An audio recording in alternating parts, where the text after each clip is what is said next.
FTI community, once again, I am joined by a instrumentalist, a producer, a songwriter, and a visionary. He most recently had his debut performance, which I may say was incredible, by the way, to a crowd of over 130 FTI community members. I have had the honor of watching this man grow as an extraordinary artist and person, but most importantly, with all of his accomplishments and all of his characteristics, he is a man at the end of the day that I get to call one of my greatest friends. FTI community, I am joined by Average James. How are you doing starting off 2025, my friend? I'm big chilling, man. I'm big chilling. I don't really know how to answer that question, man. It's been 3 days, give or take. But it's been good. It's been good. I'm trying to get back into the rhythm now. I gave myself a little bit of a break through December to just kind of power down and relax. And then by the end of December, the stress monkey started dancing on my shoulder again. So I got to start gearing back up. So, man, the holiday season, like just in general this year, felt more busy and time felt so much shorter than it has in any previous year. And that's probably something I've said every year, but I'm telling you that vicious jump from December 1st to Christmas to celebrating New Year's felt like the span of 1 week. And the moment January happened, I said, oh my God, like it's 2025. Like, where do these years go? Yeah, it was, as you mentioned, the stress monkey definitely came back fast. Yeah, man. I'm going to start doing that thing where I'm signing off on documents for work, and I'm going to start signing them 2024 and have to scratch the one number out. Dude. I'm going to do that. I'm going to do that until April, bro. I'm going to do that until April. And then I'll finally get it. There was this vivid memory I had. This is just a side note. It was like grade 9 or grade 10, and I remember we just came back from winter break, like we were writing our exams in January, and I signed everything like 2014 and it was like 2015. And I remember when I got my exam back, on every page it was just circled the year. I was like, why are they circling the year for?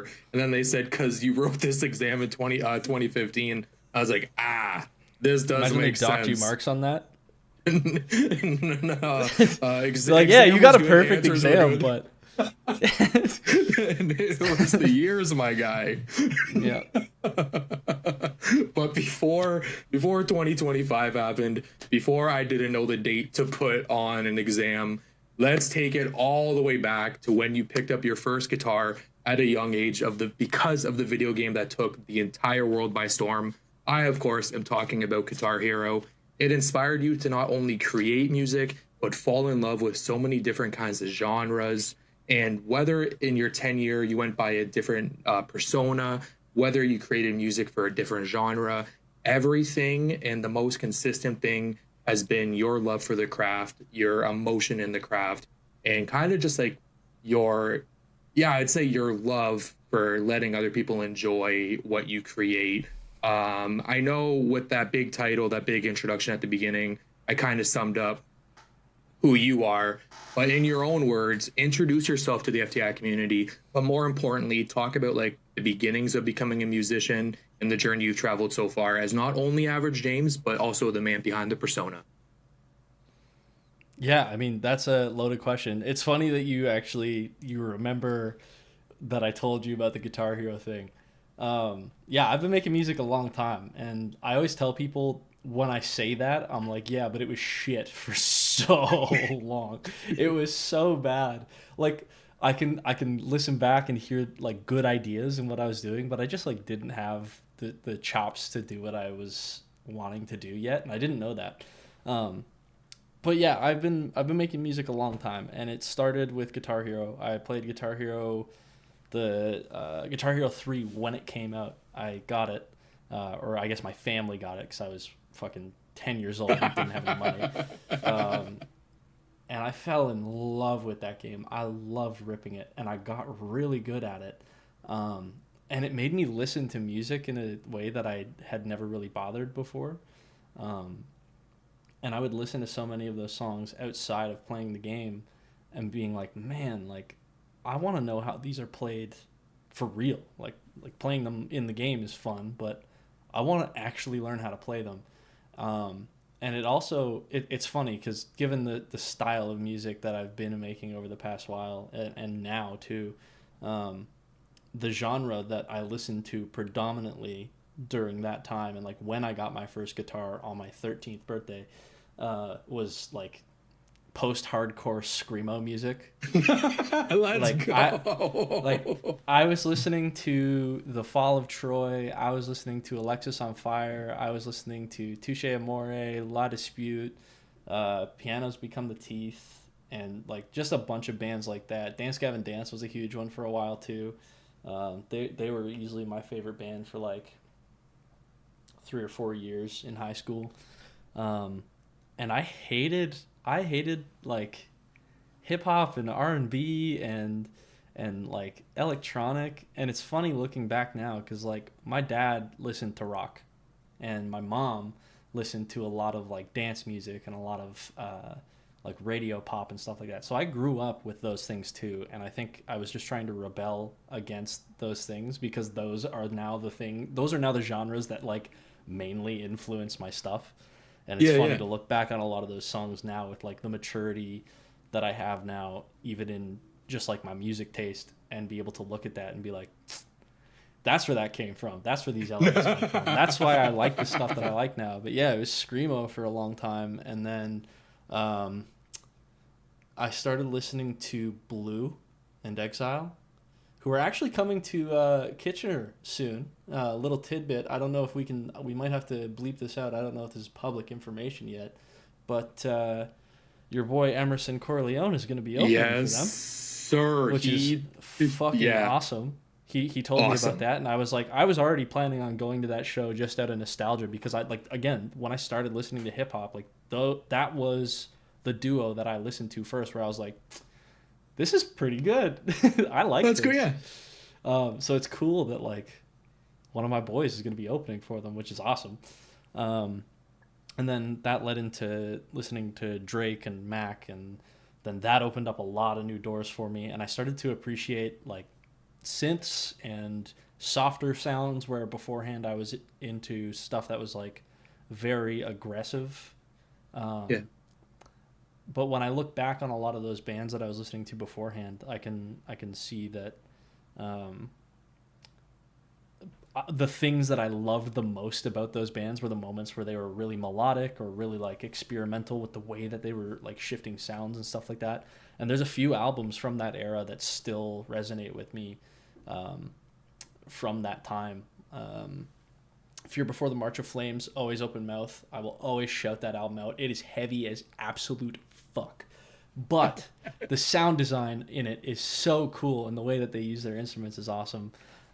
Everything that A Lot Like Birds did was also really cool too. And like I try to take elements of those things that were from a genre that was so emotionally dense and find ways to pickpocket the elements of those things and apply them into the genres that I listen to now, which is like a lot of Brockhampton, a lot of Claro, a lot of Saba, Smino, Jordan Ward, Tyler the Creator. A lot of those guys are who influence me the most now, mostly because they're just not afraid to, like, they sit within a genre, but they're not afraid to experiment within that genre and outside of that genre and just, like, do weird shit. They're not afraid to do that, and I also don't want to be afraid to do that, which is partially why all of my projects end up sounding so different from one another, because I don't know what I want to sound like. I want to sound like all of it. I want to emulate all of it. I want to twist all of the things from all of the genres into something that feels authentic and mine. Two more shouts out. I don't know which one it is. 2 more shout outs before I dig into myself. Dijon and McGee. Banger. That's it. But yeah, it's funny. It's weird because, like, in high school, once I started listening to hip hop and I fell into the trap. Keep in mind, this is like 2015. like peak SoundCloud rap era. Like everyone was just taking type beats off of YouTube and then rapping on them. Like I was using an iPhone. That was my first microphone, was an Oh, iPhone. And I was taking the iPhone audio and these YouTube beats and putting them together in GarageBand and then releasing it and being like, this is dope. But like most yes, of sir. it It wasn't. was dope. Some of it was. I don't know that I can say all of it was now. I still have all those files. Um, and shout out to my boy Nick. He actually was one of the guys at our high school who was rapping before I was, and he kind of inspired me because I saw him doing that, and I saw that he was just like having fun with it, and I was like, shit, man, like I want to do that too. So the first song that I even made in rap was a diss track against him for no reason. He had done nothing to me at all. Like that poor guy, he literally just caught the wildest stray from from a guy who was 2 years older than him for no reason. Oh no. And like we talked after I did it, and like I was like, look man, I'm sorry that I did that. Like I don't really know why I did. I don't know why I felt like I had to, but I was like, this will get me clout or whatever. Oh my god. Which is really funny. But I ended up having like a few songs with him. That's what I was about to say. Yeah, like hometown stretch. Yeah, like you definitely Yeah. had a few songs with him right after that. Yeah, well, because it was all love, like Yeah. the song didn't make it sound like it was. I said some pretty abhorrent shit on that track, if I'm remembering correctly. I've erased that track from the annals of history. If anybody ever finds that, I will be like, how did you do this? Wayback Machine, here I come. Yeah, no kidding. But yeah, like it was funny and it was a good time. And then I started trying to like figure out how to master words in a way that allowed me to say a lot of words in a song because I was rapping. But I wasn't producing at this time. Like I was producing before I started making rap. Like I was producing rock songs because I had my guitar and I was programming drums and I was programming bass and I was programming all the other things. And all of those are trash. And if somebody knew where to look, they could find those still. Some of those are still up. I will not tell anyone where, but they're there. And I guess I was also in a band before that too, which didn't go anywhere.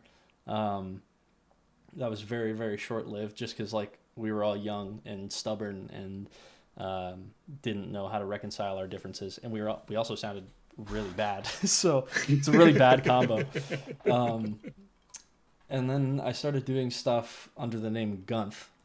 I know. For 2 years, I think. And it was all just YouTube beats, and it was just me rapping and singing on these YouTube beats. And those are, like, for the most part, I don't think that a lot of those songs were very good. But there were certain ideas in them that were good. And I've been actually, like, every time that I go to release a project, I go back and listen through, like, a bunch of my catalog from even before Average James. And I'm like, damn, like, I've come a long way from making those songs, and I also will favorite some of them and try to figure out how to extract the ideas from them that I had at the time, but I was limited because A, I didn't really know what I was doing, and B, I wasn't producing the tracks. So now that I have the ability to produce entirely on my own and mix it all on my own, I can make those ideas sound the way that I heard them back then, but also sound even more authentic because I'm in charge of the instrumentation behind it and like the arrangement of the instruments, which is something that I didn't really have. And then I stopped making music for a while. I started teaching myself how to produce quietly. And then I did another project under the name Nomad Solo, which that was also a rap project.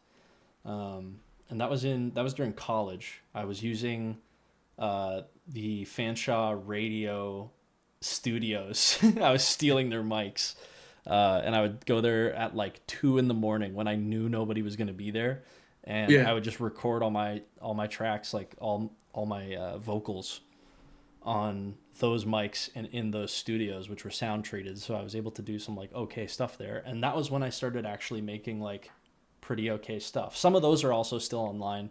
Yep. They're kind of hard to find now, but they're there. I took down most of them, but the few that are still up there are ones that either other people really enjoyed or ones that I really enjoyed. And those two things don't really coincide, funnily enough. But some of those are still up there. And then I started actually producing a bunch of tracks.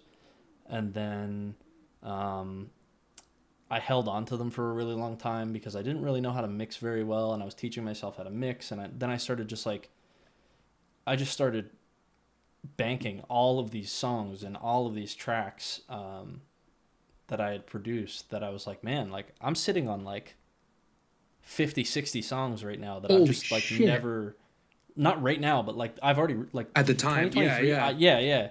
I released so much music, like an unrealistic amount of music, just because I had so much shit in the bank between stuff that I had produced and stuff that I had found that was still just me doing, like YouTube beat stuff. And I had banked so many songs, and I was like, okay, I need to decide which of these are moving towards a direction that I would actually be happy with and start releasing them. So I just released like a fuck ton of music last year until the well was dry. And then I guess actually last year was 2024. I guess, sorry, this was 2023. And then I went on a trip, and I had a couple songs left over from Infinite Us that I hadn't finished. Some of them are going to be locked in the archive forever, just because either the topic felt a little off in terms of the lyricism, or the instrumentation wasn't exactly what I wanted. And then there were other ones that the ideas had started forming around that time, but it didn't sound the same as Infinite Us. And I was like, okay, well, I have my direction for this next thing that I want to do. And then I really wanted to put my head down. I went on this big trip to Bali for 3 weeks, like right in January of last year. And then as soon as I came back as soon as I was back at the end of January, it was just like, all right, I'm just going to start writing. I'm just going to start recording. And I literally, over 5 months, I was just head down writing and recording and mixing almost every night for like 4 or 5 months. It was nearly every night. Like I still went out and saw people. I still went out and did stuff. But like when I was home, that is what I was doing. And I didn't realize how much I was burning myself out until I like finished the last song out of all of them, which was In Tongues. I finished In Tongues, and I like finished it. Like I did the final mix on it, and I like sat down at my desk, and I was like, that's it. The project's done. Like, holy fuck, the project's done. And then I took like a long, hard look in the mirror, and I was like, dude, I am so burnt out. Like I wrote and recorded 13 to 14 songs for the project, if we're including I Am the Shade, which is only on the YouTube video for Motel 6. And I recorded probably 14 or 15 other songs that never made the cut, that are like finished, that I'm either not going to do anything with, or I'll just do the same thing that I've been doing with other stuff and like take some of the good ideas from them and apply them to better songs. And then I just kept writing, and now I'm starting to bank a bunch of shit again. And I've just like, I kept writing, and I've been sitting on all these things. And now that it's January, it's a new year, I'm going to try and go back into head down mode, but give myself a little bit of leeway, so I don't burn myself out again. But yeah, that's kind of been my journey through each of my things, like from the Guitar Hero thing to where I'm at now. Cause like, I mean, if Guitar Hero me getting my first guitar, which was like a Squier Stratocaster that my parents got, which like, thank God they did that, cause I'm a lefty. So lefty guitars are not cheap, especially like, I guess they're cheap now, but at the time they weren't. And now I have 7 guitars in my room. two of them are fucked. One of them is like this old shitty Alcavar right-handed Stratocaster that's like all dinged up and old. I have been saying for years that I'm gonna fix it up and turn it into a lefty baritone, and I've just never done it because it just like it. I don't like Stratocasters, and it just kind of looks like shit. And then I have another fixer upper behind me. I don't know if the camera's gonna catch it. It's just chilling in this. I actually just recently got that. My roommate was at a like a storage unit sale or something like that, and like saw it in there for free, and was like, "Yo, you want this guitar? It's really beat up," and it is. And it's also a righty, but I think I might actually try and fix that one. But I don't know what to do with the other thing. But yeah, I've got, so working guitars, I have 5. But kind of like relic guitars, we got 2. Yeah, relic guitars, we have 2, and I have no idea what to do with either of them. One of them's an acoustic. Even the case is dusty. Like, hold on. I know you can't see this, but for the people watching at home, look at this thing. It's cool. It doesn't have a pick guard, so I would need to get a new pick guard. But I actually know somebody who she like builds and repairs guitars. So I'm gonna consult her sometime in the next month or so and just be like, yo, what do I need to do to this thing to make it like okay? And if it seems like a manageable job, then I'll probably work away at that in the summer. But yeah, so yeah, I don't know. I've come a long way, man. I've got a big old synth in my room. I've got a fucking upright piano in my room that I have no room for. All these guitars. I'm chilling now. I always like to say that it's like I've got a home studio that my bed just happens to be in. It's not a bedroom with a home studio in it. It's the other way around. What's up, FTI community? This is Mindy Sounds. I hope you're enjoying this episode of the FTI podcast. Just wanted to hop on here quick and let you know that my new song, Blue Fornication, is out. I appreciate you if you stream it. It's kind of a more upbeat electronic song, so if you're into that, I think you'll vibe with it. But yeah, thank you for checking it out, and enjoy the rest of the episode.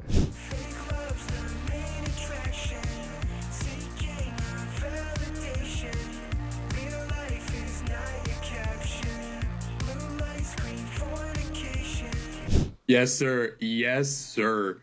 Yeah, man, like, honestly, like, there's so many different things to pull from that, and there's, like, so many, like, things you said in there where we could talk about it for an hour.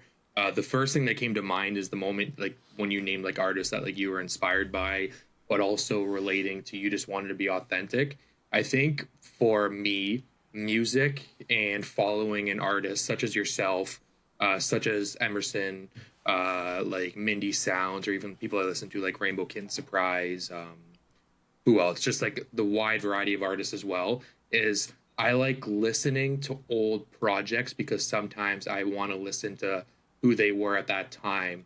So for you, for example, with you saying like you just want to make music that's like authentic to you, like it's not saying like 2 years ago, 3 years ago when Fishbowl came out, like that's not authentic, but that is authentic to who you were at the time versus this is absurd. It's kind of just like timestamps.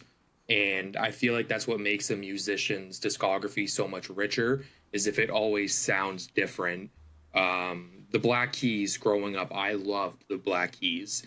And I think it was 2019, they put out that album Let's Rock. It had like the kind of like black and purple like cover. Yeah. And I was like, yep. Yo, this album is garbage. Like this isn't the Black Keys.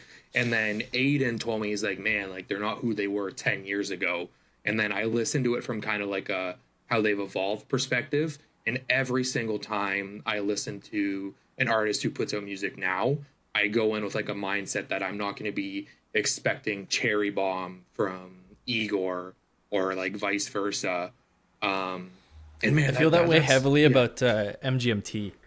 MGMT, like they made so many bangers. Like everyone always, I forget what the name of the album is right now. The one that Electric Feels on. People always are like expecting that from them, but they've been putting out music since then that's steady good, and it doesn't sound like that anymore. They don't sound like that anymore, and it's good for a different reason, but it can still be the same people. Their Yellow cover album, I think it's the 2018 or maybe 2020 album. That was a fantastic project. Mind you, I only listened to like what like the popular songs Spotify was pushing out. But exactly that, like we weren't going in expecting like 2004 them, because we are getting who they are now. And I feel like a lot of people set themselves up for disappointment Well, honestly, a cop out answer, but a really good answer because I was definitely a part of that bandwagon when my music taste was kind of ignorant. Was Chance the Rapper, like expecting like a coloring book or an acid rap and getting the big day was kind of like going in with like expectations really high, and then they just became whatever. But what Chance the Rapper puts out now, I really enjoy. I don't listen to it a lot, but I really enjoy it now. Steering away Chance from the that, Rapper.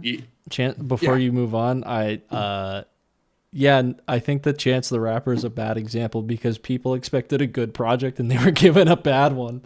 Now he's doing great. I think you're right. I've been saying for the past while, like for some reason he's been teasing Starline Gallery for what, like 3-4 years now, and every song that he drops is so good, and he still doesn't drop the project. And I know that it's because it's like this big, it's bigger than an album. Like he's got all these artists working together, and it's more about community for him than it is an album, this like release window or whatever it is he's doing. And that's cool. I really respect that. I think that that's fantastic. But like, man, drop the project.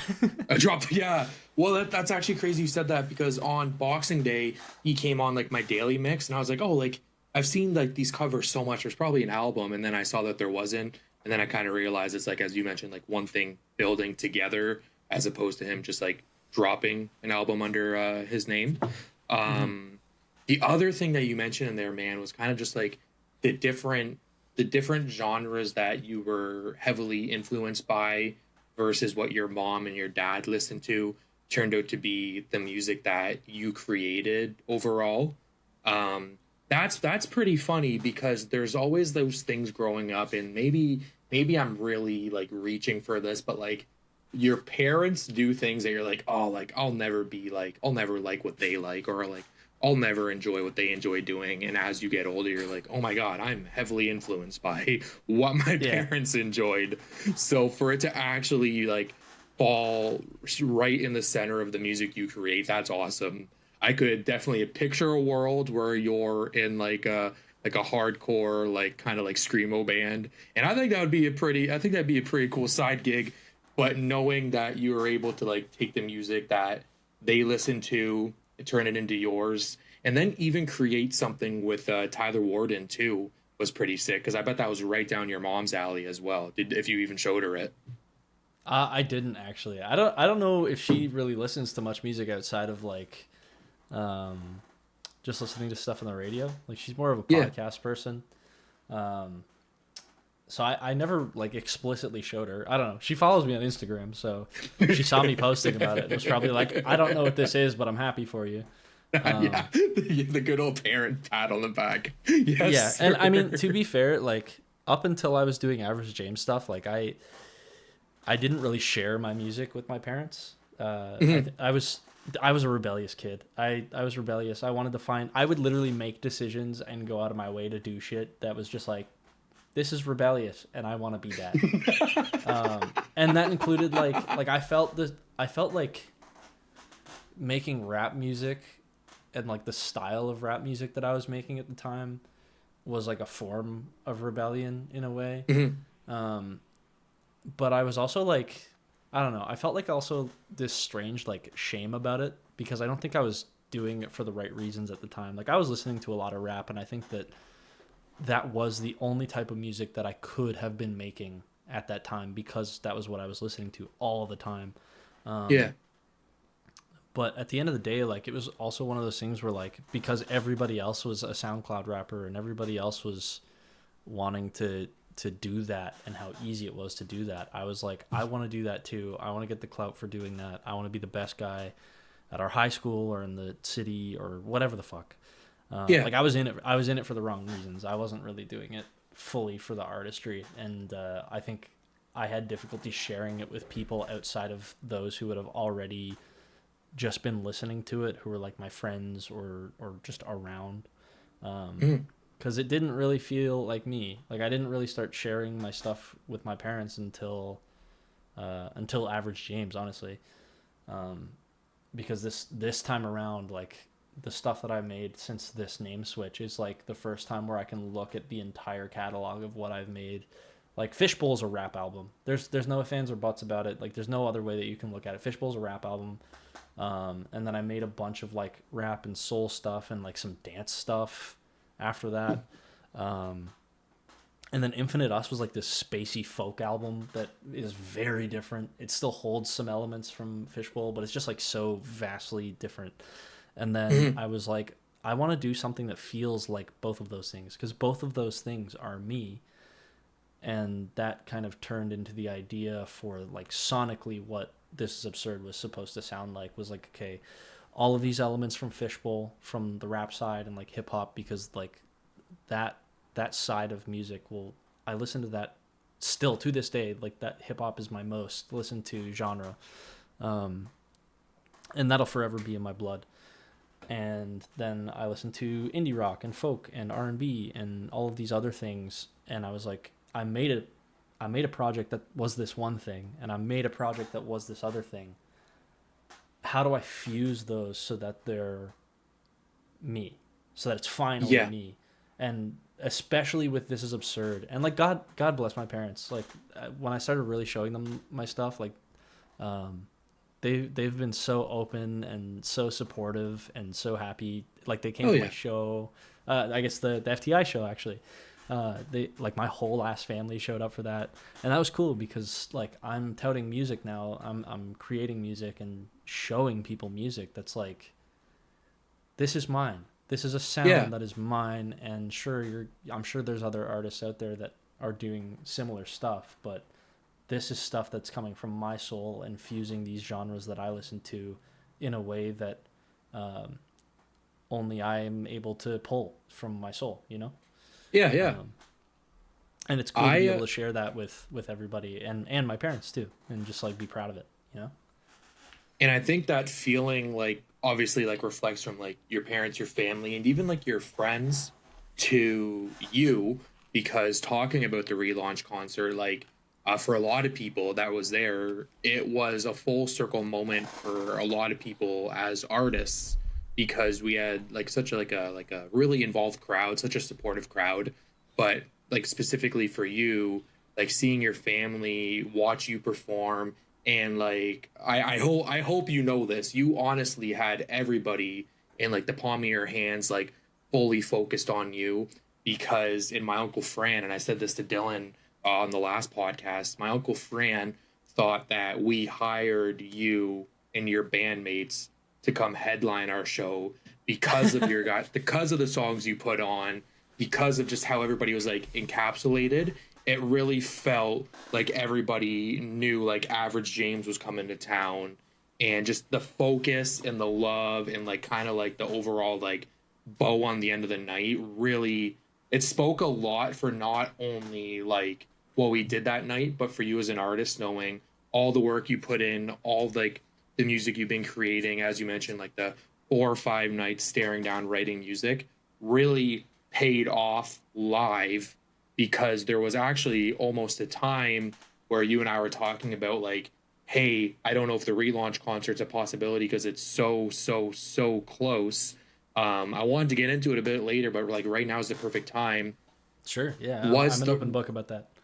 Was the relaunch concert like your ideal performance? And more importantly, like what was like that lead up like from like getting the idea pitched to you versus Hayden coming in and saving the day, which I think a million times over, versus the actual show? It was a roller coaster. I will say, like, close to the time that was happening, and kind of like the months leading up to November when the concert was, I had a lot of other shit going on. I had been dealing with some personal stuff and some family stuff, and between those things and being stressed out in my workplace, like I was just so spread thin. And I had been practicing for the show using backing tracks, because I was like, oh, well, the other guys are going to be rapping, so they'll probably be using backing tracks, so I can probably also do that too. And I say this with no slight to Emerson or Shoop. I think that the shows that they put on were fucking awesome. Agreed. Entirely. But because the genre that I mainly sit in now is a fusion that's moved a lot further away from that, I was like, I feel like it's almost inexcusable for me to also do that same thing because I'm not rapping anymore. I'm singing, and I put all these songs together, and I wrote these songs, and I recorded them, every element, and I need to be able to show people that I can do that. Yes. And that I am who I've told people for the past year as I've been introducing myself to all the creatives and all the really talented, awesome people in Guelph, that like, hey, this is me right in front of you. I'm gonna do this thing that I've been telling you guys I can do for months, and I need to show you that I can actually do it. And it was a lot of like it was a self-respect thing having to make that decision. But it also caused a lot of panic because I don't like when I sit and I record or I write, like a lot of the times my process, I move through each of the instruments individually. And then I do the singing and all that stuff afterwards. And I don't often have to do both things at the same time. And I always tell people this, like when I'm talking to people about the process or people are asking me about like the songs and stuff like that, like I always tell people like I say this with recognition that like a lot of people take it the wrong way, but I'm not that talented. Like I'm not that skilled, maybe is the better way to word it. I'm not that skilled at the instruments that I use. I can play keyboard fine, but I'm not the best keyboardist out there. I can play guitar fine. I'm not the best guitarist out there. I'm not the best bassist out there. I'm not the best singer out there. But I can do all of them. And that's one of the things that I can kind of use to my advantage. And when I'm in a recording setting, that's great. I can spend all the time I need to perfect a bar or to perfect a lick on the guitar or to perfect like all these different elements that like in a live setting would probably throw me for a loop, especially because I also have to sing while I'm doing them. So when I made this decision about like, oh, I can't go up on stage after like so many people have been so lovely and so supportive and so open to the music that I was making and the support that I received locally for This Is Absurd was awesome, was so dope. And I was so grateful that people like cared and wanted to listen, and like more people cared and wanted to listen than I've had prior ever, in a way that like actually matters. And that felt really good. And I was thinking to myself, like, all of my family, all of my friends are going to come to this show. Like, all of these people want to come support me, and that's awesome. And I need to give them a show. I need to. And then I was like, shit, I can't. I can't do it if I haven't been practicing. I was like, if I had been practicing the whole time, from the first time that I said yes to you, if I had just been practicing the songs, I could have done it. And then I was like, well, I haven't been. And now there's a month away until the show, and I haven't practiced, and I don't have time to practice enough to be able to like really pull this off in a way that's going to do it justice. So what do I do? And that's when I texted you, and like this was in the peak of like a really bad day during that kind of tough time for me with the other stuff. And I was thinking about the show, and I was just like, I can't do this. Like I can't have this stress as well, like this thing that should be fun and awesome. I can't deal with the stress of it. And that's when I panicked, and I was like, I need to talk to Matt. And I messaged you, I hit you up, and I told you that I wasn't sure if I would be able to do the show. And as much as I regret that I felt like that is what it had come to and that I had to say something to you about it, I'm grateful that I said it. I'm grateful that I said it to you, because if I hadn't, then the way that it ended up panning out probably wouldn't have come to be. I agree. Because I always feel really awkward about asking people for help in any capacity. I don't know. I'm sure that's like we don't need to go into the psychology of that. This isn't a psychology show. But yeah, feeling. Yeah. I just don't want to like burden my friends with feeling like they have to help me when everybody's got their own shit going on. Like I want to be self-sufficient. I want to be able to do all my own stuff. Like that's why I do a lot of my stuff by myself now, is because like I want to be able to just do the thing and not have to worry about being like oh, I need to burden your time to help me to do whatever, which I know is not actually the case, and people don't usually think of it like that, and I would never pitch it like that to people. But and then I said something to you, and then Hayden reached out to me and was like, hey bro, I can get a band together. And I was like, word, please do. So he started asking around to some guys that he knew better than I did at the time, and now like Hayden and Joe and Nick, they all said yes. Joe's in Excuse Me with Hayden, and Nick is a gig musician that kind of just floats around everywhere. Like, I've seen him in so many things. I've gone to support so many of his shows, like, since we had gotten closer during that kind of period, and I've met him before. Like, he's in a mutual friend group of mine,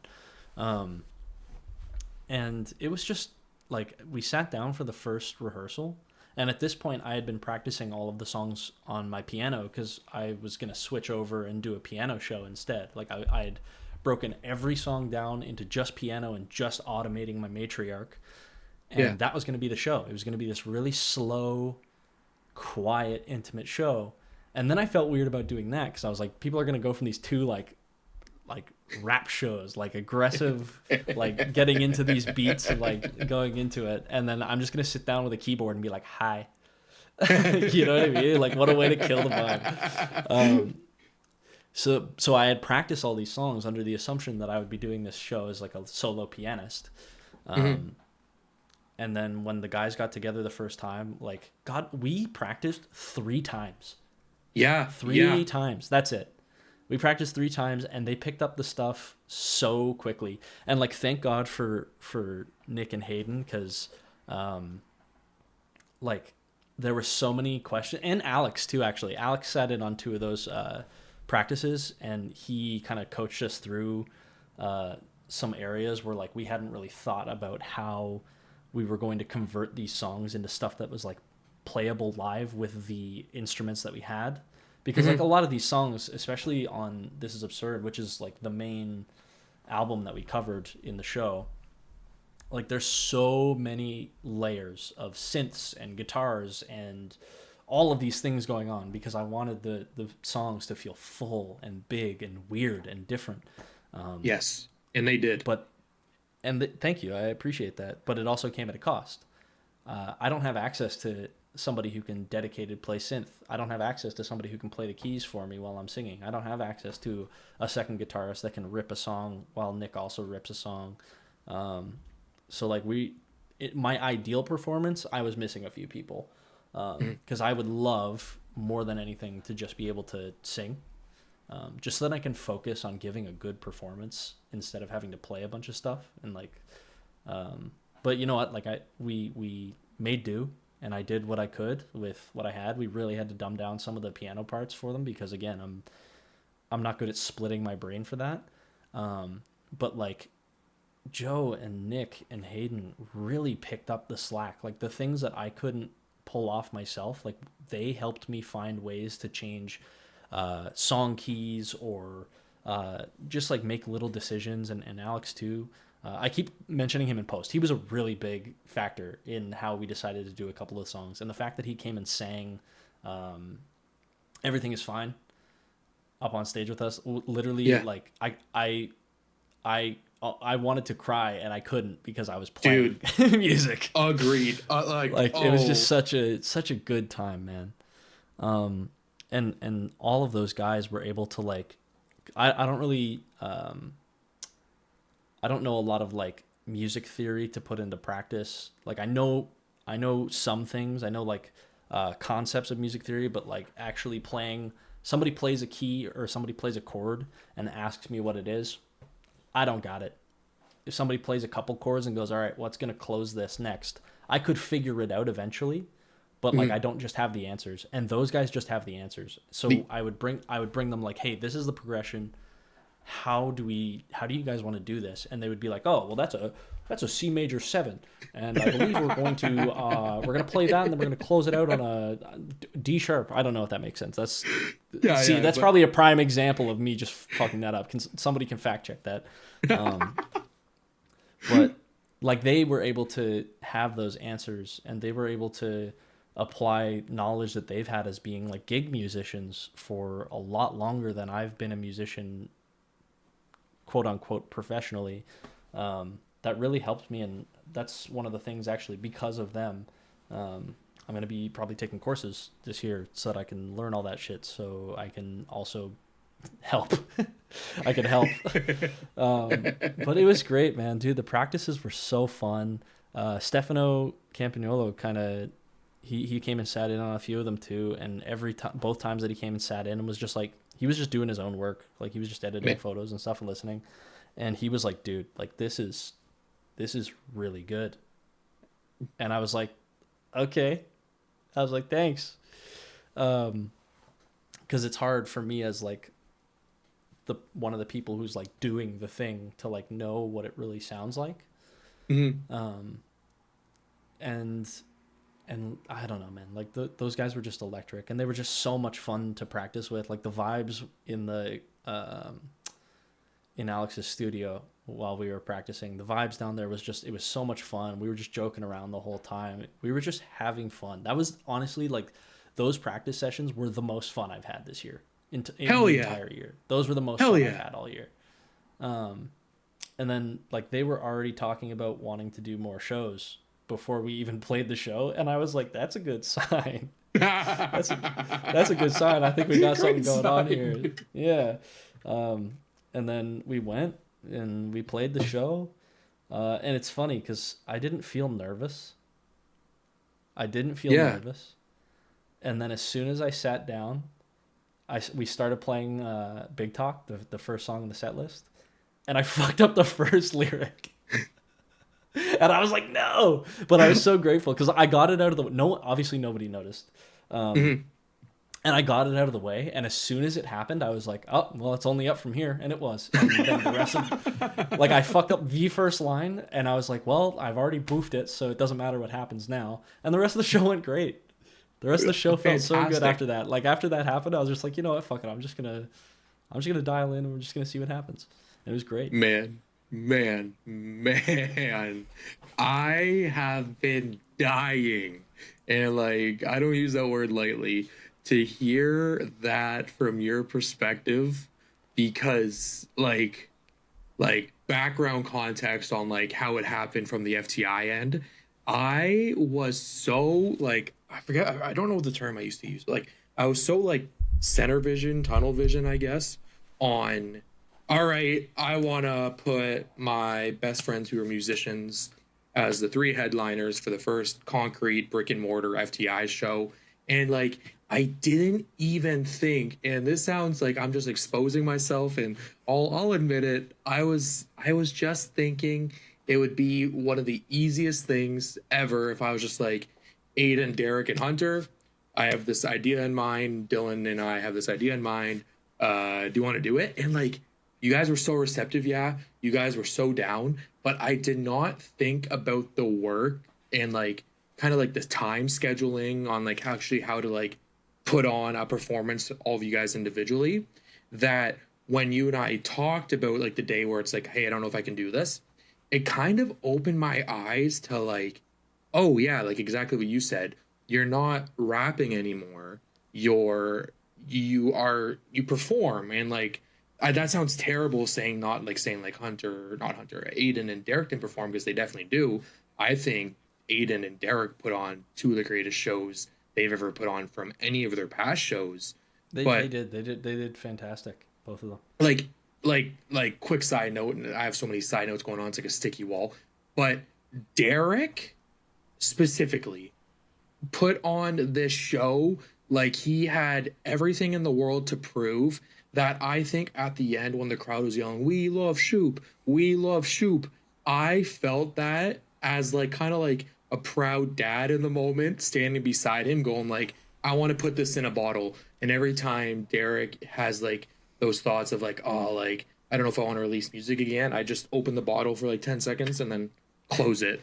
Because we love Shoop, like a really airy one, it just comes out of the bottle. And he's like, all right, you know what, 2 albums on the way. But and then when we had that conversation, it like really like straightened me up to know like, Matt, although it's like you have these talented friends as musicians, they also like have to figure out how they can do it too. And I'm a really, really, really big believer in everything happens for a reason, because it just so happened that in February, you and I went to go see Excuse Me and Animal Boy and Cigar Club at the Underground, or March when the light came out. And you and I talked to Hayden and like, hey, like we want to put a show on here. You and I met Johan in person that night. And then fast forward to the end of end of July, early August, Hayden just so happened to come into my work because he wanted to buy an iPad so he could start up Noise Floor. Well, Noise Floor was already a thing, but he wanted to kind of like really focus in on it. And I specifically said, "Yo, I'm gonna take a bet on myself. I'm gonna tell Hayden that like, hey, you and I know of each other, but we've never like really had a conversation that was longer than 3 minutes. I want to help you do whatever you want to do, because at the time FTI wasn't a thing. I was just itching to do something for independent artists." 2 weeks later, he messaged me. He said, "Hey, there's a show tonight, Frantic Lullabies, in Czech Hotel." Dude, Frantic Lullabies are incredible. I could go on for hours about them, especially Maddie and Cody specifically. And then Hayden sat beside me. And when I tell you we hugged like 5 times in the span of 5 minutes, it's because we were just like consistently working off each other. And I went home that night, and Danielle, my girlfriend, I was just like, I met someone tonight that I was supposed to meet. The next morning I texted him. I was like, hey, Hayden, like I was supposed to meet you because like you put this passion and you put this reasoning behind people that they sometimes forget they have. And then a month later, I think it was after the Bonnie Trash show, or it was after, I don't know, it wasn't after the Bonnie Trash show. It was after one of these shows where I was driving Hayden and James home, and I just floated the idea. I was like, yeah, like Hunter and I are trying to like figure out how we can get this show to happen. And Hayden went silent for a second. And to me, I was just like, oh my goodness, like, I hope he's not like texting James, like, man, like we're banking on like the FTI show going, and now like Matt's talking about Aiden, Derek, and Hunter. Like, what do we do? But instead, what Hayden was doing was texting you, like, hey, man, do you need help, like, gathering a band to do this? Dude, and he when texted me so fast. He texted me Dude. I literally, like, I didn't realize that you guys, like, were, like, together when he had texted me, but, like, I had messaged you about that. And you were like, oh, well, I actually just talked to Hayden. Like, he said he's going to reach out to you. And by the time that you had texted me, he had already reached out to me and said something. He had already texted me, and I was like, yeah, I got a hold of him. Dude, or he got a hold of me. It was crazy. And so Yeah, man. I drop him off at home, and then I call Danielle, and she's like, I know what you're about to say. And I was like, but you don't understand what Hayden just did. And then like a week later or 2 weeks later, when you guys had like your first like rehearsal, I think the coolest thing that Hayden told me was you literally said to all of them, and verbatim, maybe I have it like loosely, where you said, take these songs and do whatever you want to do with them. And what they did with them was stellar. Like, it was crazy. So I understand why my Uncle Fran thought, like, hey, like, these guys definitely have been practicing for years and been playing for years. But nobody knows that was literally, like, less than a month's time. Mm-hmm. Well, yeah, that was one of those things where, like, again, when I'm at home, I have access to so many synth sounds, and I can sit here and twist the sound design of things to my heart's content until it's something weird and insane, and something that I probably don't know how to replicate live unless I bring a laptop, which I might have to start doing and plugging in some of my synth patches. But I hadn't done that. I hadn't saved a lot of the presets and a lot of the changes that I had made to presets and to sounds, which was, in hindsight, really stupid. And I've since changed some of my saving habits when I'm mixing and changing with sounds, because there's so many sounds that I have lost in the process of finishing up songs, where like some of the, like having to freeze a track and then flatten it removes the VST that you were using. And if I don't remember what patches I was using and then what I did to those patches, it's gone. Like I'll never remember how to replicate some of those things. So I've had to be more conscious of that. And I've realized that, like, I'm still going to make music the way that I want to hear it in the recorded version. Mm-hmm. But the way that I explained it to them was like, yeah, I sit at home and I write these songs and I make them mine. But if you guys are going to take time out of your days to come practice these songs, I want you to also turn them into something that you guys are proud of. I was like, Mm-hmm. I'm not going to say no to any ideas until I've heard them. Like, if you guys are like, oh, we should do this thing, try it, do it. Just do whatever you think is going to sound good and what you guys think is going to make this song that I wrote sound authentic to you as well. Because I wanted them to be excited.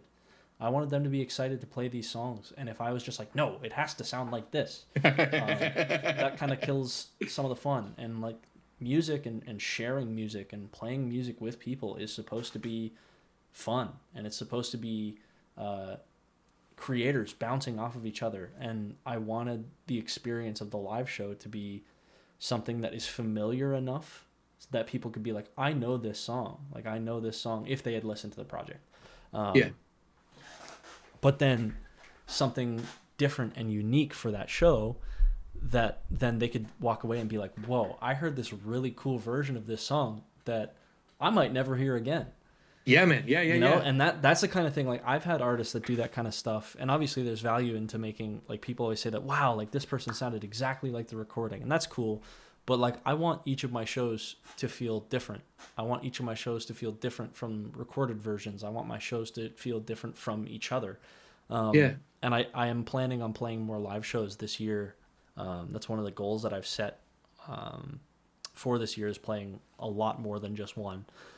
If we can help it. But like, all those same three guys are down to help me for those shows, and the more time that we get together to practice and tighten these things up so that it like really sounds good, I feel like it'll give us a chance to get into a rhythm with each other and get to know the way that each other kind of play and write. And if that turns into us transforming all of these songs into new things, if that transforms into us writing shit, like, that's fucking awesome.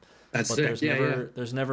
I never put any expectation on them. I never put any pressure on them, because I want them to just be there because they want to be there.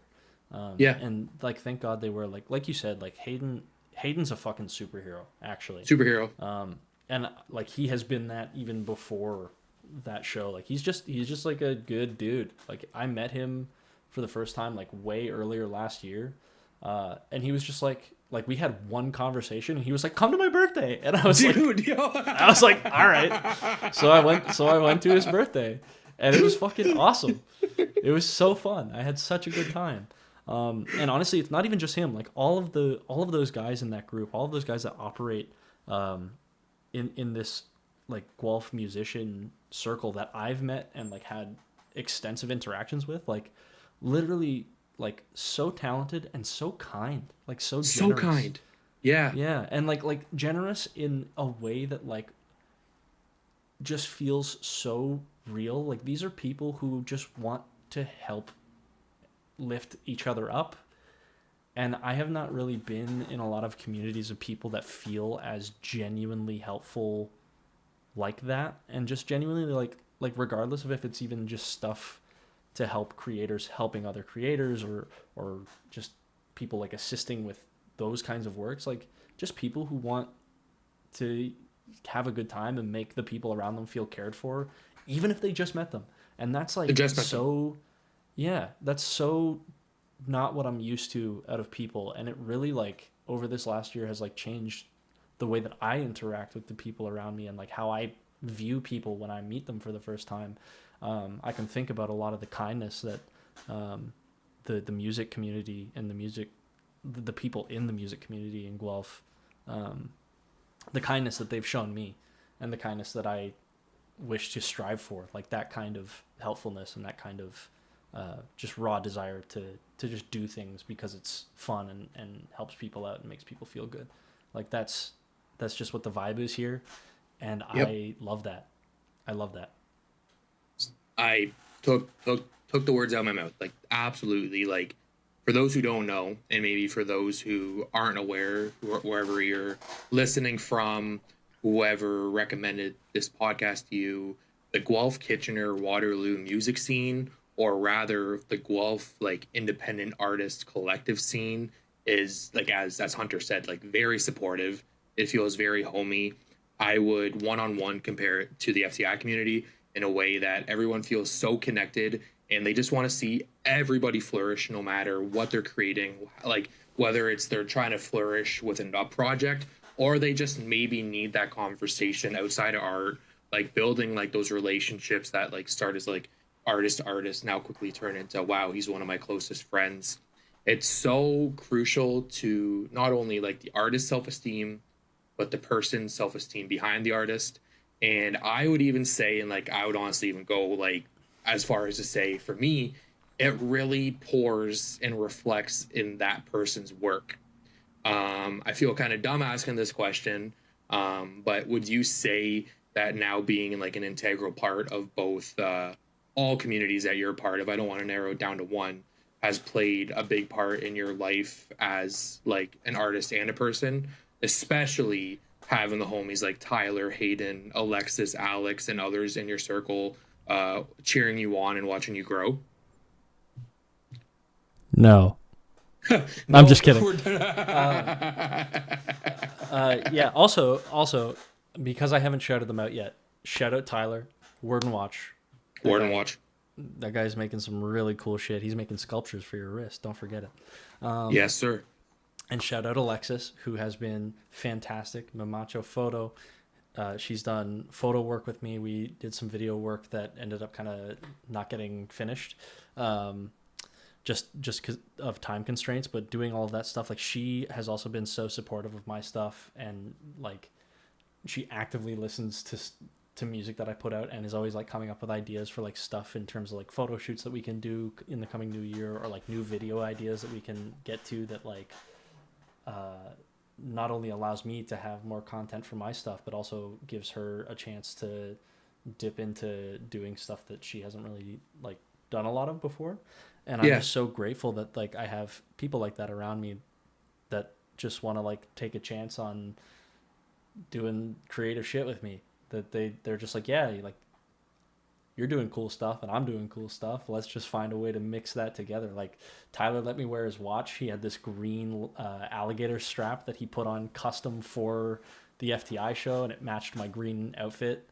And he was like, yeah, I want you to wear this for the show. And I was like, I would love to. Yeah, don't have to ask. Put it on. He posted it on his story, and I asked him if I could, and he was like immediately yes, which was like, I was hell yeah, man. Yeah. But yeah, man, like those are two people that like yes, creatively, like they have influenced me, and they have allowed me to feel so much more comfortable and confident in the stuff that I'm doing, but also just like two of my close friends. Like I just like hanging out with them, and there's so many people in the community that like, regardless of if it's us doing music stuff or creative stuff or whatever, like just good people to hang out with, just good people to talk to about whatever the fuck. And yeah, like also I feel like I have not mentioned him enough. I need to shout out Steph, hometown shooter. I was gonna give him like his own time. Yeah, I cannot sit here and start thanking a list of people without thanking Steph for what he's done for me. For everyone, man. Yeah. Well, he's just around every block. He's got a hand in every single pie. I don't think I know a guy who knows as many people. But yeah, man, like if it wasn't for him, I wouldn't be here. I wouldn't be in Guelph. We grew up together. We went to high school together, for people who don't know, and so did Matt. He also went to high school with us.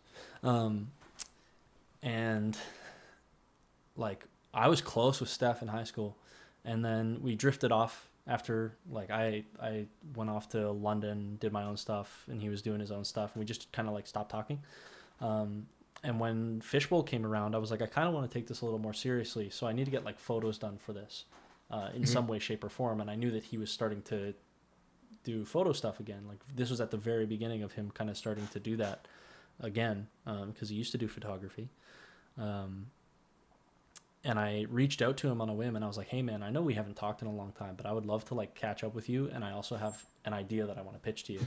And he was like, sweet. And I told him what I wanted to do for the photo shoot for Fishbowl, because I needed to get Average James set up so that it actually looked official on Spotify and Apple Music and stuff if I was going to be uploading all my stuff on there. And he was immediately like, yep, I'm down. And then so we did that, and we caught up, and it was just a lot of fun. And I just like, he is a guy who just feels like home. You know what I mean? Oh, dude, like literally took the he word. is a human being that feels like home. And he was just so supportive. And like after we finished doing that, we just like remained really close friends and just like kept talking and hanging out. He invited me to play some sports out here in Guelph and meet a bunch of people. And I was like, you know what? Fuck it. Sure. And like some of those people now are my closest friends. He introduced me to all the music. Like I started coming to shows with him, and he was introducing me to all of the other musicians and artists and stuff around here. And some of those people are now my closest friends. And I was like, I need to move here.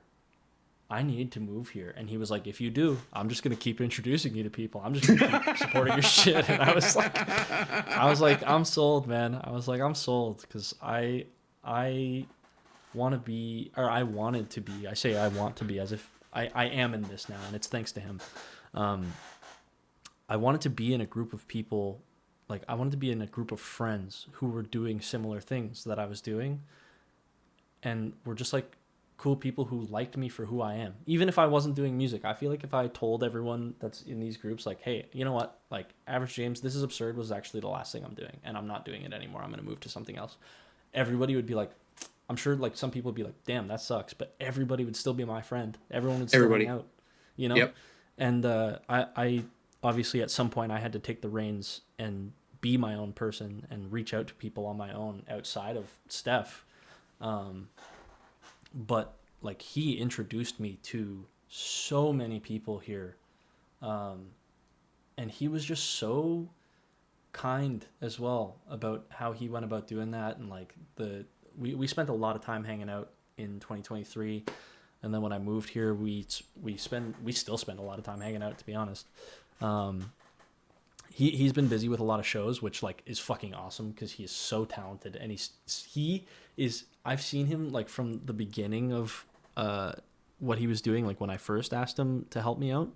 Mm-hmm. And I've said this much to him, and I'll say it. I'll go on record. Fuck it, I'll go on record and say this. He has grown so much as a photographer and as a person. And yes, some of the stuff that I've seen, he's been doing some stuff that people haven't seen yet. That is legitimately like mind-blowing work. Like it is so good, and my heart explodes with pride knowing that he's doing what he's doing, and that he's grown into the person that he is now. Like it's just so cool to see that. And that goes with like everybody, man. Everybody's doing really cool stuff right now, and everyone seems to be catching their stride. And I know I've had so many conversations with you as well about FTI, and like you've been supporting my stuff since I was like 15. You've been supporting my stuff. You held a show for me like way back when I was still Nomad. And I've had a lot of heart-to-heart talks with you about FTI, and I know there was times where you had kind of stopped and not really been sure how to proceed or if you should. And seeing the fact that you are, and seeing how ingrained you've got yourself into the community as well, and how you've grown, like I'm so proud of my friends. I'm so happy for my friends, man. Me too, man. See. So yeah, no. I'm sure there's so many other people that I'm missing that I could thank, like John Helder, who did him and Mitchell, who did my music video for free. I just met them at a Shebad show, and like we went to the bar after, and I lost my friends, and he was like, yeah, you can just chill with us. And I started talking to him about what he did and whatever, and then we were like, yo, let's exchange numbers and make something. And we did, and it turned out to be really cool, and I'm really proud of it. I don't know, and everybody who came out to that as well. I'm not going to name everybody because there was a lot of people that came out for that music video. But the fact, like, that was another day, but like so many people came out and like spent almost an entire afternoon and evening just hanging out and helping us record this and like being extras in it. And like, just like, wow, just if any of them by any chance ever listen to this, thank you so much. Okay, I'm gonna stop thanking people now. What's up? No, I don't know how we got here. I just started going on a Dude. rant about how much I love the people that are here. But man, like I really love that everybody you named, and I want to get into it in a quick second about Stefano, but everybody you named, like, I'm sure how you feel about them, so many people also like feel about them as well, I because hope so. they impact, and they have such like a, like as you mentioned, like such like a home feeling vibe to them, that you could go to them as like hey, I need help with this, it's not art, it's me, and they're like, hey man, I got you. And or if it's like art, it's like, hey, I have this idea, and they're like, hey man, I got you, and here's an idea I have. Because it's just a always, I guess, an ever revolving community that has just become like people you can consider like close and great friends. And to continue giving Stefano his flowers, and I know sometimes he doesn't enjoy hearing compliments, just like every other male I do know of. But Stefano, man, I try to like just tell him a million times every opportunity I get. I'm just like, you don't understand the way you're able to make someone feel comfortable, but also to make someone feel like understood. We Oh, he's got a talent, man. He's got like, he's a talented dude. photographer, but he's a talented friend. Like, man, I always remember this time we're walking downtown. Dude, it's actually in the vlogumentary, the video we're producing. But we're walking downtown, and I know Stefano is one of those guys that like just absolutely cares, because there's not another man on this earth where I can name where we were, what he was wearing, what time of day it was, because I relived that moment in my head with him, because he was just being Stefano.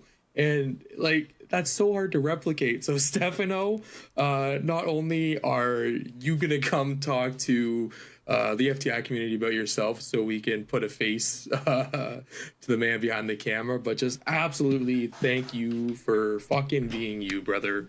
Yes. Like, thank you forever. truly. Thank you forever and profusely and forever. And now, like, man, like, I could just talk about the community forever.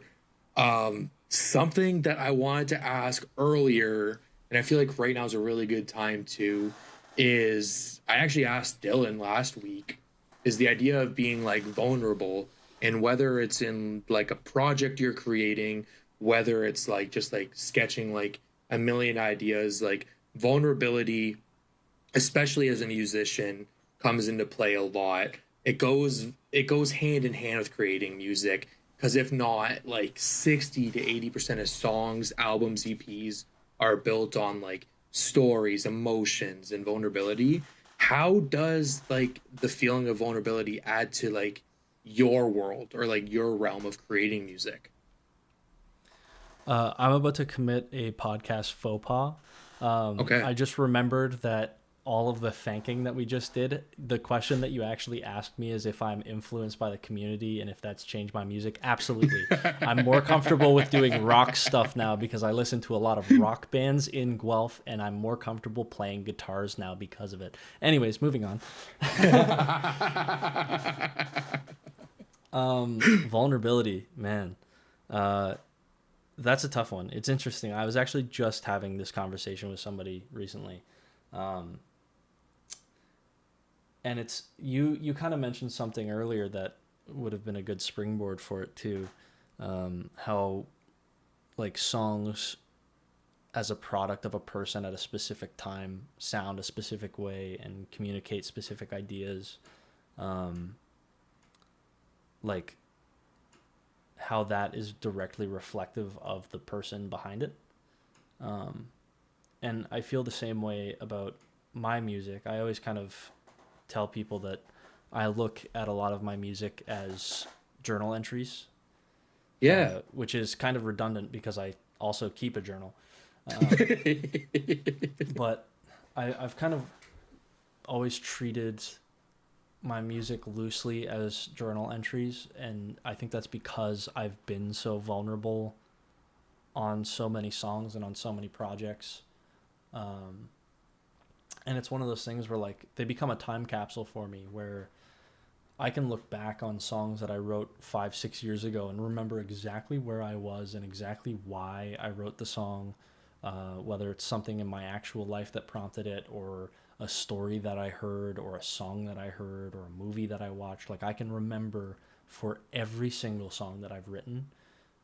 Like if I started playing a song that I wrote 8 years ago, I could immediately be like, I know exactly what this was about. I know exactly where I was and why I wrote this. And I'm grateful to have that. Like I have this, I guess I was going to say physical thing, but it's not physical. I have this audio that I can listen to that is reflective of who I was and how I was interpreting the information around me, as I've been growing up. And it's also scary as fuck that, especially now that I'm releasing all this stuff kind of on a bigger platform, and more of my friends are getting exposed to it, and strangers as well. Like my heart is quite literally, this is going to be so fucking corny for the people who can watch this. My heart is on my sleeve. Got it tattooed there for a reason. And the fact that other people can take these journal entries of mine and interpret them however they want. Like I have no control over how somebody interprets a song that I wrote. I was especially worried about that on This Is Absurd, because I kind of used a very loose story and like this veil with the lyricism to veil what I was actually going through the lens of something I was more comfortable writing about. And so like the album comes across as an album about a relationship, more specifically about one ending. But like to me, the project is so much more complicated than that, because that's not what it's about. But I can't control when you listen to This Is Absurd for the first time with no context behind that. I have no control over how you or anybody interprets my vulnerability, and that's really scary. That's really scary, especially because outside of my music, like I'm for the most part an open book if somebody asks the right questions. Mm-hmm. But I keep to myself, man. If someone tells me their business, I don't tell nobody anything. I don't. Mm-hmm. If someone's telling me secrets, it's still a secret kept. If I'm going through shit, like I keep it to myself until I know that I absolutely need help. Like I don't open those gates to people in other ways, and then to just like come out with an album about what I've had to sacrifice to grow, or an album about a breakup, or an album about like Fishbowl was about social anxiety, like all these things that I experience, and like stories that I find that relate to those things that I can kind of interpolate and challenge myself to write from my perspective, outside of my perspective. Like nobody has insight to why a lot of those decisions get made. And it's scary knowing that like my friends could hear something that I make and interpret it incorrectly and prescribe that to something that they think, or somebody, it's God about, forbid, that they think it's about. And like a lot of the times, like sure, I've written songs about people. I don't think that there's a lot of musicians that haven't done that. But I've written a lot of songs that are not about people. They're songs about situations or things that I've taken the feelings of things in my actual journal and then written this little like story around those things, and figured out how I can prescribe those feelings to a song in a way that like articulates it, if that makes any sense. Yes. But that also comes at a cost, where someone might listen to that and be like, oh, this is about so-and-so, or this is about this thing that happened. And then I just have to deal with that, you know? And that's scary. It's scary being so open. And I think a lot of my music also, like, I like writing vulnerably. I want my songs to be something that feels really personal, like gutturally personal, even if it's not about something that is. I want every song that somebody listens to of mine, I want them to feel like they're getting a window into my soul. Um, and that's such a contrast to how I actually function. I don't want people looking at my soul. I don't want to be seen. I don't want to be looked at in such a harsh scope a lot of the time, which is kind of like, it's funny that this is what I want to do with my Yeah. life. And it goes directly against how I actually feel about that thing. So I'm very at war with myself often about whether this is something that I would even actually want to pursue, because it would require being looked at under a scope by a larger and larger and larger amount of people as time goes on. And that's freaky, man. That's scary, but you know what? Like, at the end of the day, like, I'm gonna die at some point. And if I look back and decide that I didn't make music and didn't let my soul be like exposed like that, and let my creativity flow out back into the world, um, if I look back and am like, man, I didn't make music, or I didn't make my art, or whatever I choose to do as I move forward, like if I don't do those things, if I don't allow my soul to create and to heal in that way, I'm gonna feel like I wasted my life, you know. Yeah. um, so that, like, as much as being vulnerable comes with this weird downside of everybody just being able to look at my heart and look at my soul, through these songs, and though a very limited lens it may actually be, um, I'm still gonna do it. I'm still gonna do it because when I don't do it, I feel my emotions like bottle in my body. I feel so much more stressed when I'm not writing songs. I feel so much more stressed, and it's not because I feel like I have to, in terms of keeping up an appearance as Average James or like in a public eye. Like, I could never release any. I've been working on so many songs recently, and I could release none of them, but I feel satisfied in the fact that I'm getting emotions out, and I'm letting Yeah. my soul exist in the world in a way that doesn't just exist inside of me.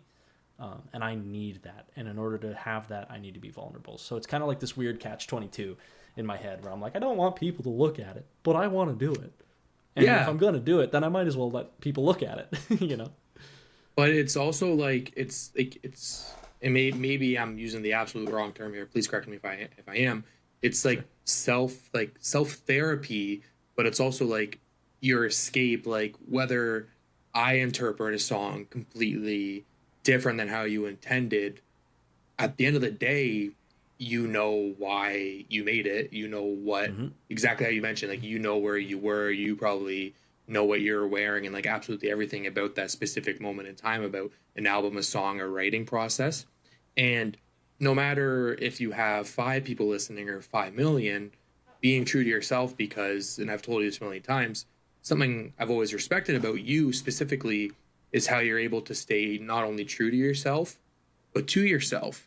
So if you're able to produce these bodies of work and you're like, okay, Matt interpreted it wrong, that is scary. Like, but it's also kind of cool that Matt got that perspective, or Matt got that idea from something that it was completely different by, and it will never, or maybe I'm wrong, it won't impact how you go to create the next song, because the next song is based off of how Hunter's feeling and not how Matt interpreted something. Yeah, yeah, absolutely. And like, that's why I was saying it's such a funny catch-22. I was having a conversation today actually with somebody about this kind of thing, because I've been floating around a demo to some people today, um, and somebody gave me a breakdown of what they thought it was about, and like gave me this interpretation that I had never thought about about it, and I was like, whoa, this is cool. And then I had another person who they interpreted it a lot more closely to like how I was trying to tell the story in it, um, and then asked me questions about it, and then I explained what the song meant to me, and they were like, "Yo, you should do like breakdowns like this, because a lot of your lyrics are kind of nuanced and veiled behind things. Like I use a lot of imagery to try and convey ideas across instead of being like, I was sad because I was sad. Now I'm still sad, but I'm singing about it. Yeah, to varying degrees of success, obviously, but and I was like, I don't know that I want to do that though, because when I'm listening to an artist's work, like artists that I enjoy listening to, I like being able to interpret, like depending on the song, like I like understanding where the artist came from and why they wrote it.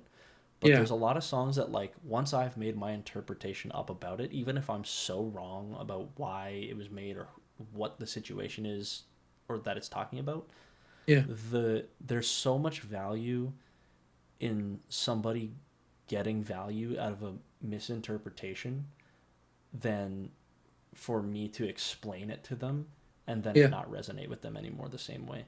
Like I don't And also want, being if some, curious too. yeah. Like I want somebody to listen to my stuff and be like, well, it might be about this thing, and if it is, then I resonate with that, even if they're wrong. Like that's cool. Like Yeah. once it starts getting like further and further away from me and my immediate group of friends, it becomes a lot easier for me to kind of remove my ego and my social anxiety from the equation, because like y'all don't know me, you know. Yeah, You don't know me. You don't know what I'm going through. So like people. That's honestly one of the things that I really like about this is Absurd, in that a lot of it sounds very different than like what I intended it for it to be. Is that like there's going to be a lot of people who listen to that project and get something completely different from it. Mhm. And if that if that brings value to them and that helps them heal from something else, then why would I be like, well, actually, it shouldn't, because it's actually about this thing. Like, I don't want to be Yeah. that. I don't want to do that. I want people to have the freedom to take my art and choose how they want to digest it. And I think it's cool that people can do that. But my anxiety says everyone should know exactly what it's about so that I can control everything. But I'm working on it. I'm trying to get over that. So, And I would say, and like, I don't know if maybe there's some artists that don't do this, but like the coolest thing about creating any type of art, any type of content, is the perspective of others. So if there's an artist out there going like, I only want you to interpret it this way and no other way, I don't know if you're more so an artist or you're just a business for yourself. well, that's what I mean. At what point, if I'm explaining to you what this thing is, like, where does the line blur into this just being a product? Yeah, for, man. for you to Yeah. listen to versus like an art. Like I like the fact that I can write about something that is more abstract, or I can like Submerge is about a dream that I had. I had a vivid dream. It's one of the first vivid, like almost lucid dreams that I've had in a long time.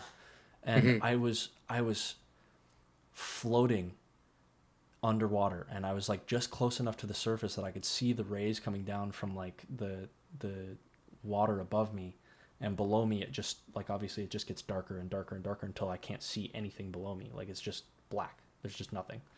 And I just felt so calm. And like I took that idea of that dream and I was like, I need to figure out how to make that sound.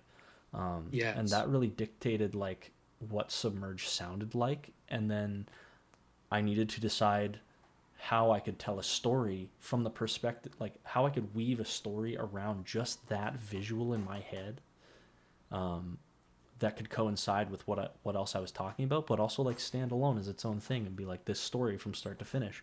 And I think that I did do that, and it can be interpreted. I've listened to it since I've wrote it, since I've released it. And I'm like, damn, this could be taken so many different ways. Like, there's so many different elements in something like that like someone could take from this, and it could give value. And I know what I think it's about. I know how it fits into my narrative for the project, but I will never tell somebody else that what they got out of it is wrong. Yeah, man. Yeah. And you, unless they say this song is about your buddy David. It's I like, actually no, have a the buddy. other one was. I was trying to think of a name that I was like, I don't have a friend named David, but I do have a friend named David. I'm so sorry. And the song is not about you. So David, don't worry. Yeah, don't worry, David. That song's not about you. But if anybody ever did say that it was, then I'd be like, no, you're wrong. But if someone's like, oh, this song is about this concept or about these feelings, then I will never be like, you are wrong, because that is not. It's someone else interpreting art a different way than I do is what makes it so fucking cool. And that's what makes it art. Like, that was probably Yeah. the most generic thing I said, but that's literally what makes it art. Yeah.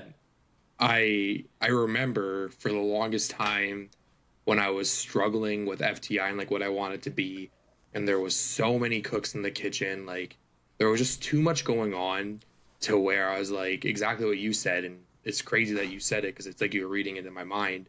We turned FTI from a community platform to a product because I wanted people to, of course, get their own perspective of whoever we were like celebrating in a newsletter or whatever we were doing. But I was almost defeated that it wasn't being seen the way we intended it to. So now that we're doing these more like intimate, like a week is dedicated to a specific artist, a week is dedicated to you, a week is dedicated to Dylan, a week is dedicated to, spoiler alert, the Nathan 709 upcoming. It feels a lot easier and it conveys a lot more emotions when exactly what you're doing right now, you're talking about all of this. So now that when someone's done listening to this, someone checks out your music, they go in with a different understanding, but they also know the person behind it, as opposed to me telling you like a random song. Like Velvet Thoughts is like, we promote specifically Velvet Thoughts, but we're not going to tell you anything about the creator behind it because we want you to specifically remember Average James for Velvet Thoughts. Yeah. But now this is a lot more like open and can be like seen from different angles. Now I'm kind of rambling, but yeah. Just because you mentioned that song, how familiar are you with the lyrics of Velvet Thoughts? Thoughts of velvet, la, da, da, da. Don't you wish you found it? Somewhat? Like, or okay, yeah. Then my side question: what is the song of mine that you are the most familiar with? The one that let's check this out because you've made my Spotify Wrapped many of times. I think you are on a streak. So this year was Doors Open. Yep. Yeah. Why did I even think about that? Doors Open. 1 million. So I'm not gonna confirm or deny or say anything. What is your interpretation of that song? Doors Open, like when you're like always will be, kind of feels like no matter how you end something with a friend, no matter how a situation actually ends, literally the door is always open.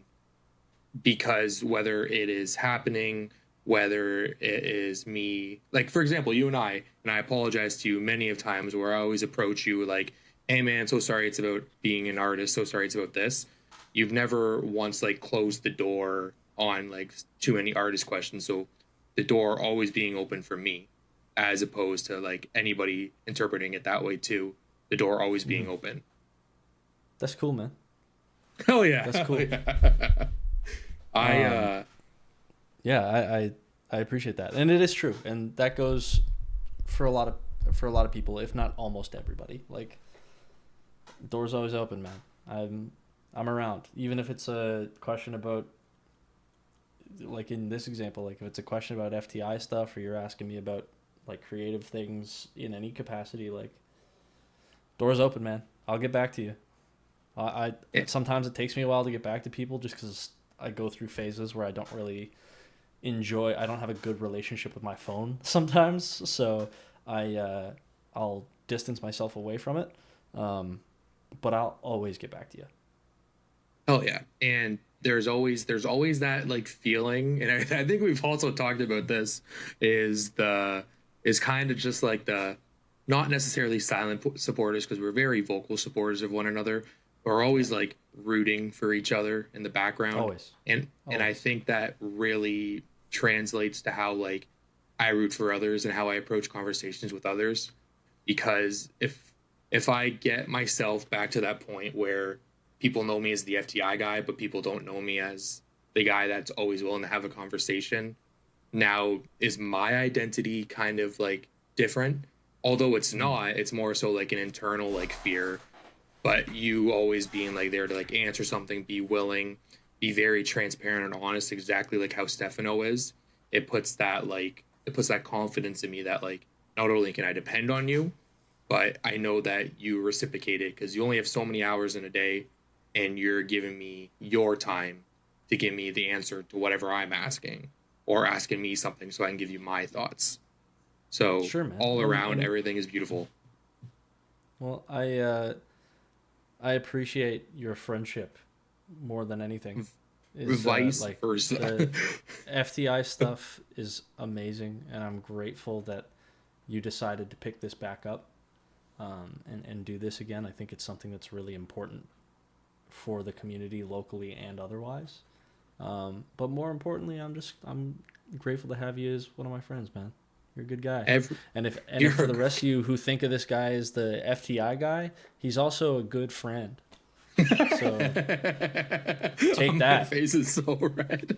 Take that. Person I made mad at work today, just know that sometimes I'm not that person. We all have bad days, man. Oh, and I'm so glad Hannah we're not Montana said it recorded. best, man. Everybody has those days. And nobody's perfect. Yeah, you know it, man. I'm not. Brother. To end the conversation, I want to rapid fire. Sorry, that's so funny. These references, brother.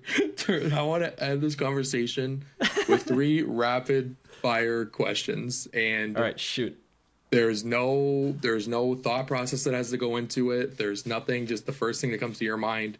And yeah, first one, man, especially being a person with a wide, like a big taste with music, what is the go-to anthem right now?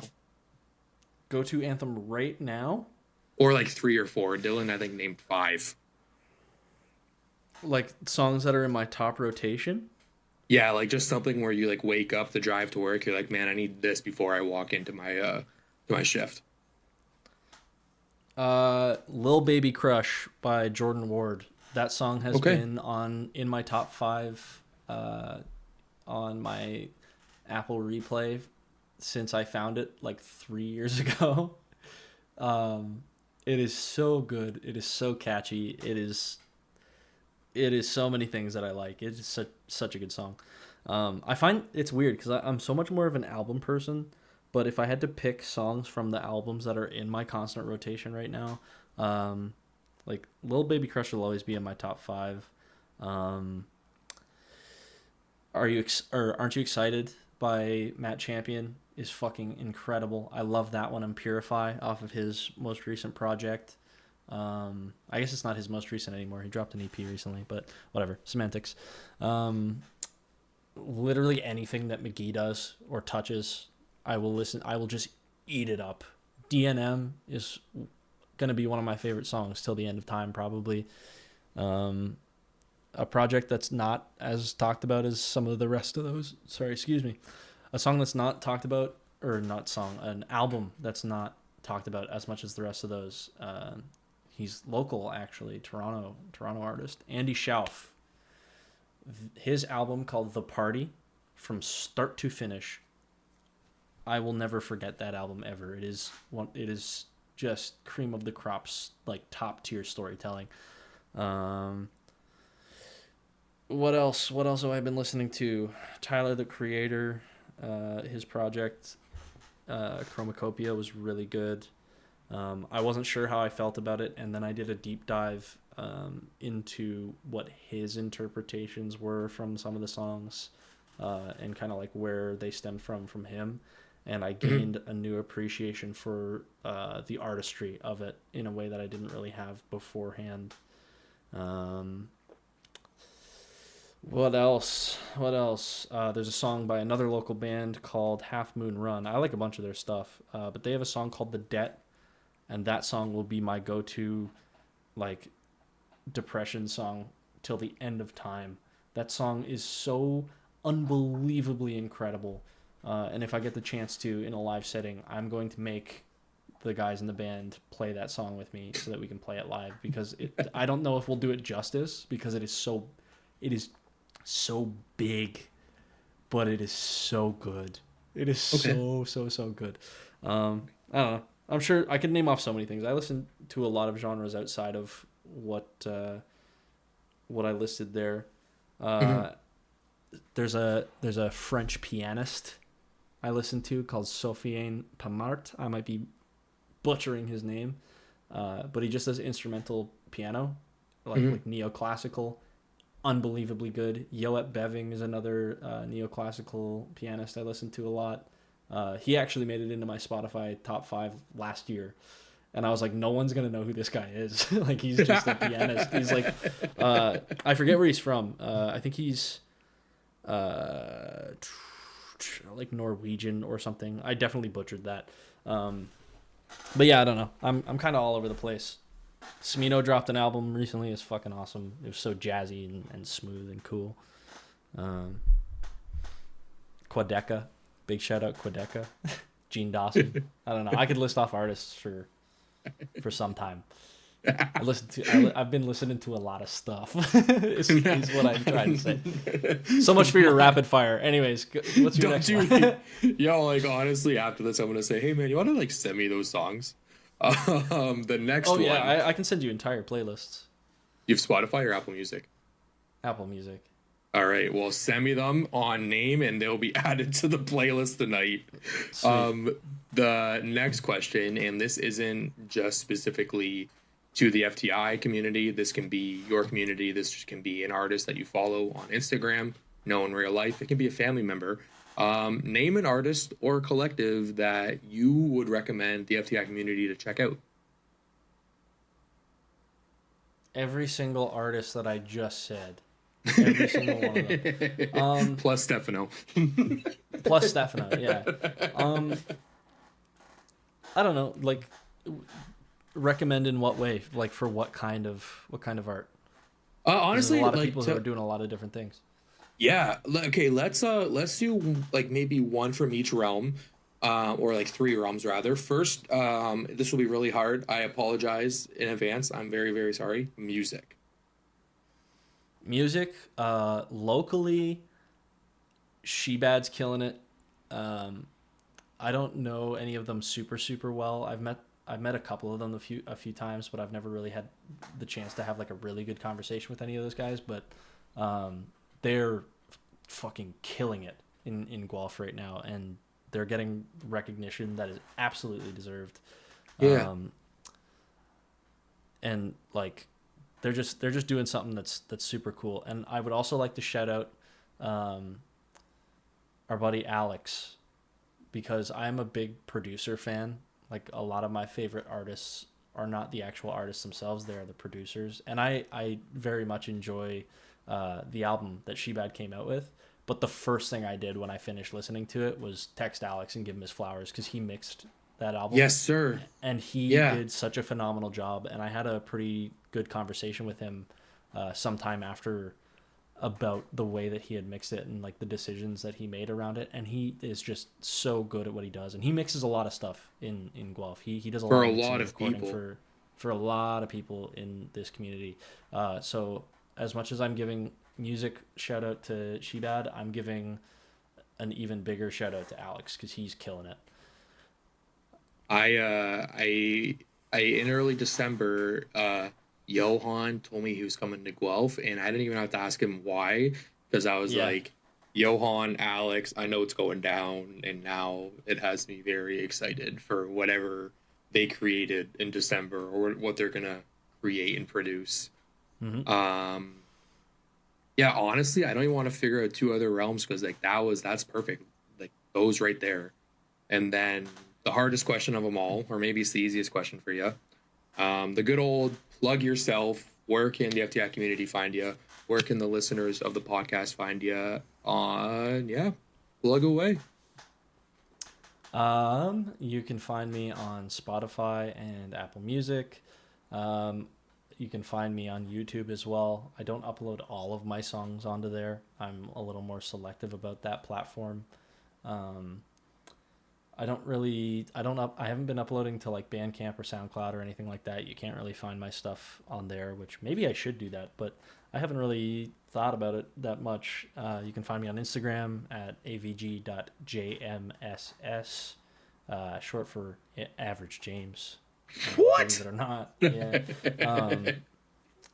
That's pretty much it. Like, I'm not really in a lot of realms. I don't use TikTok. Like, I'm trying to stay as limited as possible, even though that's definitely going to like limit the type of success that I might be able to have online. I'm trying to limit myself in terms of like what avenues I pursue online and what I make myself available on.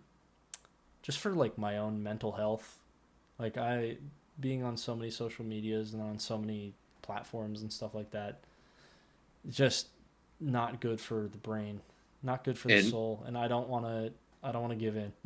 I know I should if I want to succeed, but I don't want to give in. I don't think honestly like you would at all, because like the moment it feels more like a business than a passion, it really takes the other way. So no, man, I think what you're doing right now is perfect. With how like you're handling your music and how you want to release it, as opposed to like, oh, the algorithm, I got to upload on a Tuesday at 12 so this can get the most amount of eyes possible. No, you're doing it perfect. Well, I appreciate that. I'm actively trying to find a middle ground where I'm still posting some kind of content every so often, but I want to post stuff that feels similarly to the music. I want to post things that feel like me as well. Yes. Yeah.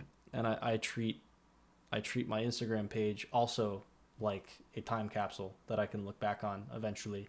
And I want it to look professional. I want it to look Average James. I want someone to look at my account and be like, this is a guy who's just doing his thing. So yeah, I don't want to post for an algorithm. I don't want to post for a robot that may have already decided that my account's not worth anything because I've had the account for however long and I've only got so many followers. Like, I'm just gonna do it for the people that are already around, and if other people want to join in, then that's cool. That's really cool. And I said this in a post actually, you know, like if it's just us for the rest of time and I'm just making music into this echo chamber of like 100 and however many people, sweet, welcome. Welcome. And if more people want to join and people want to share and express love in that way, then that's also awesome and also welcome. Like I want people to enjoy it first and foremost, and if that brings more eyes, then the more the merrier, and if it doesn't, then it's my time capsule, man. I'm just giving other people a chance to look at it. So take a peek inside and to listen. Yeah. And you know what, FTI community?